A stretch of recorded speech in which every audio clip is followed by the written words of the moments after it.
Trigger warning, blood and gore. All I remembered was darkness, dense impenetrable darkness. Like a thick woolen blanket that smothered its victims.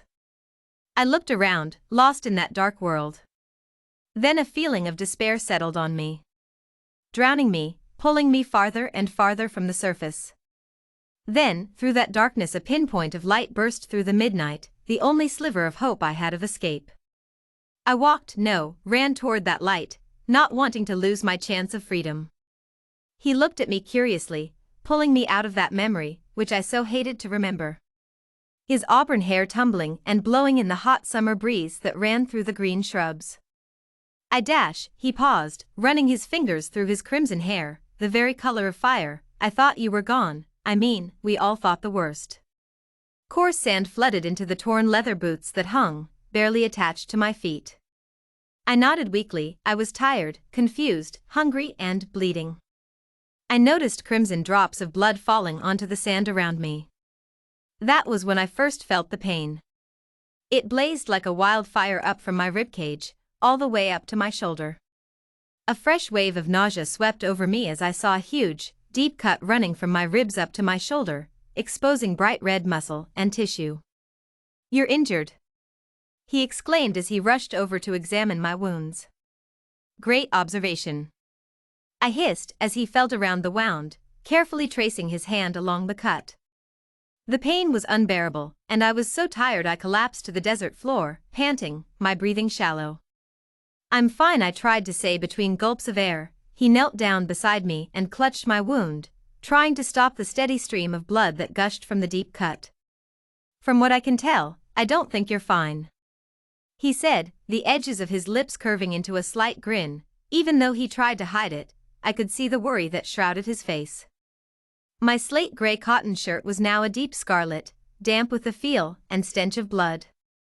"We have to get you to shelter," he said as he slid one of his strong arms around my back. Exerting all of the strength I had left, I stood, leaning on him for support. "It is only a few yards away," he grunted as I struggled to take a step. He was bearing most of my weight. "Once we're there, I will get you a healer, and then you can tell us how you got here." I paled as he said this. "Was everyone alive?" "They probably hate me." "I am surprised you don't," I muttered, sweat dripping down my forehead as the sun shed its heat-filled rays on the sand. "Well, everyone makes mistakes once in their life," he said empathetically, blowing a strand of fire hair out of his green eyes. I frowned. "Oh yeah? Betrayed your homeland family too?" I said sarcastically, a slight tinge of anger hung at the end of my voice. I was surprised to admit it was there. On second thought, not everyone makes mistakes like that in their life." I elbowed him in the side, causing him to yelp in pain. Though moving my arm caused some skin to stretch beside my wound, causing my eyes to water. The pain was excruciating now, and my vision had begun to go blurry. I stumbled as I steadily became weaker and weaker, blood draining from my wound. Shadows crept into the corners of my eyes, causing the world to steadily grow darker. I fell to the sandy floor, the hot sand burning my arms and hands. "Aoife." He dropped to the ground, shaking my limp body, trying to pull me from my trance. The shadow that clouded the corners of my eyes spread farther, slowly corrupting my vision.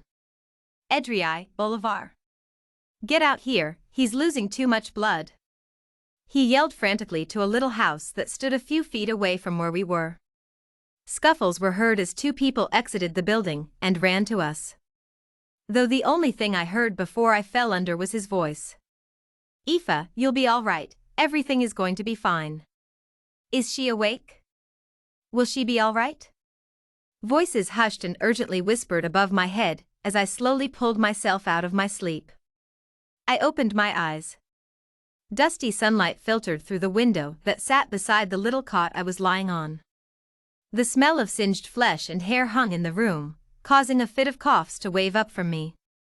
I was in a small room. Very plainly decorated with only needed bits of furniture.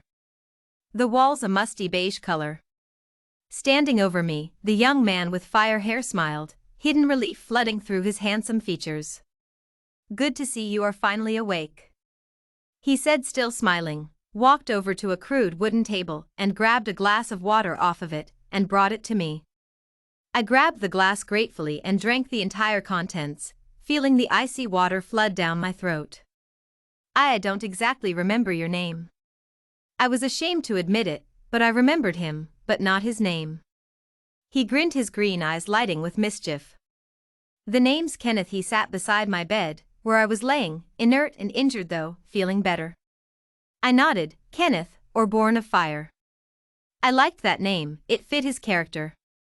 So, he began, running a hand through his fiery hair. He always did that when he was thinking hard. What happened? I cringed as I tried to sit up. My ribs still burned, as well as my shoulder, though I was feeling a bit better. I was about to speak when two people entered the room. Edrei and Bolivar. Kenneth stood and beckoned them toward me. I smiled weakly as I remembered the two twins who I had fought beside me so long ago. Bolivar, a very big burly man. Hair as black as night, his name meant mighty and warlike. I shuddered as an image flashed across my eyes of him ripping a man's leg from his body. Despite his seemingly brutal looks, including the grisly scar that ran down his thick neck, he had a very kind heart. He was considerate and sensitive, though brutal when he needed to be. Then there was Edrei. She had every look of a warrior. Her long raven black hair woven into a braid down her back. The many daggers, sabers, and swords attached to her black leather armor. Her name meant Blessed Guardian. This name portrayed her character only in part. She was truly a blessed guardian. She would do anything to protect her friends and allies. She would jump into the thickest battle without a second thought. Though I felt her name should mean something more like cruel war hawk or bloodthirsty conqueror. It is good to see you, Aoife. Bolivar said gruffly as a grin spread across his round face. He walked over to my cot and wrapped me up into a warm hug. Edrei smiled and walked over to me, her black hair matching the very color of shadow. She grabbed my hand and squeezed it in hers, a smile playing across her thin lips. The scene in front of me flickered, shafts of light flashing through the room. The smile from Edrei's face disappeared, and was replaced by a look I had never seen her wear, fear.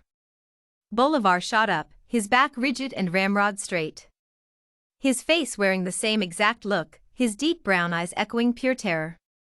The scene flickered again, shafts of light cutting through the room, along with the sounds of distant screams of terror. I shuddered and fell back onto my cot, causing a cloud of dust to fly up into the room, suspended in the air above me as if held by strings. I clamped my hands over my ears and squeezed my eyes shut as the screams echoed again, only louder. Kenneth looked over his shoulder, a look of urgency on his face. I could tell he was listening for something, watching for something. The scene flickered again, colored light cutting through the scene causing my head to spin. Edrei knelt beside me, her head gripping my arm, her dark black eyes shadowing what I thought was hope. The screams sounded again, but instead of light cutting through the room, veins of darkness slowly began to snake across the walls. I tensed. I hated the dark, the smell and feel of it. It reminded me of death. I shuddered as a too familiar image flashed across my mind of thousands of hands clothed in shadow pulled it from all directions. I heard the screams.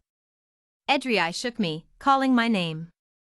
Aoife, you need to listen closely. She looked over her shoulder as Kenneth and Bolivar quickly pushed the lone table and chair in front of the crude wooden door.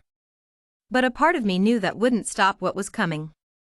Aoife, you need to remember.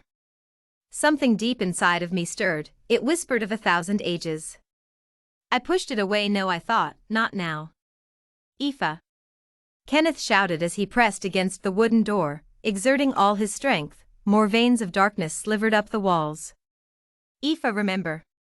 He yelled. Bolivar growled as he pushed up against the door. The something inside me stirred, it rose and almost overpowered me. Don't. I thought, don't let me feel the dark.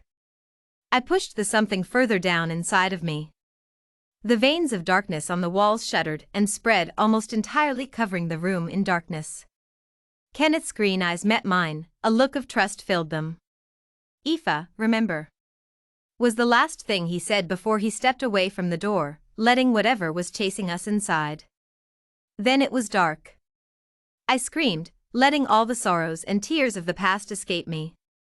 The feeling inside me rose, spreading its wings, releasing its call. Then I woke up. It was all a distant memory.